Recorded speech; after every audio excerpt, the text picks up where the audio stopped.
My name is Meg Varese, and I run the farm here at the McCoy Pecan and Citrus. The farm was started by Jerry and Vanita McCoy about in the 60s. When they came, it was cotton fields. Cotton was huge after World War I and World War II, and almost 1 million acres in Arizona, 800,000, were devoted to cotton.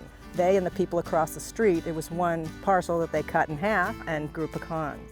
Jerry and Vanita McCoy passed away within a few months of each other, and my friend said, we really need someone to run the farm. And I thought, well, that's perfect for me, it's good for you, and it worked for both of us. So I've been here almost 2 years. I was actually a neurosurgeon in Central California and got a research grant a little bit earlier than I expected, so I do research. I didn't know about farming. You know, you drive by and you think it looks neat, but neurosurgery was quite physical, you know, if you get into it. And so the physicality of managing the farm and figuring things out, it's not that easy. It doesn't happen naturally, you know. There are almost 100 trees. It takes, from a 1-year sapling, 8 to 10 years to get a nut. And indeed, it took the McCoys 10 years to get one nut. There are 4 different types of pecans.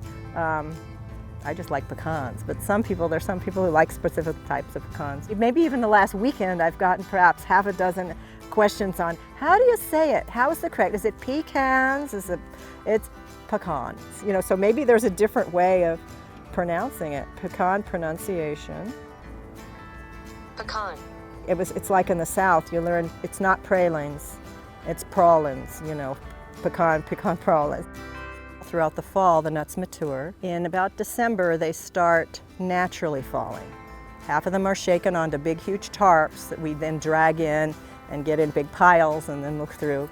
And half are on the ground. Lincoln the dog, he's gotten even chubbier with his pecan, his love of pecans. They all love them. We crack pecans, and of course there's nothing better than a cracked pecan, you know. So I have to be careful when I do that for customers to put the buckets up so that they don't come by because they'll swipe them off the top. Most of the customers come from Sun City, and they're visitors from farms in the Midwest where farming is more integrated in the community. Just over the 2 years, the close-in community in Peoria has come in. The neighbors stopped in this street, and they said, and at first I said, "Can I help you?" "No, we just want to watch." They were pulled over to the side of the road. So it's kind of been neat introducing the place more to the community. The farm is at 6945 West Surrey Avenue, and we have the bright red barn. January, February, March are when the season is, and then outside of the season we have the nuts from that year that are frozen. And when people come, they say, you know, they say they like to do something with a purpose, and some parts of farming are noisy, some are dusty. It's neat to do things outside with a purpose.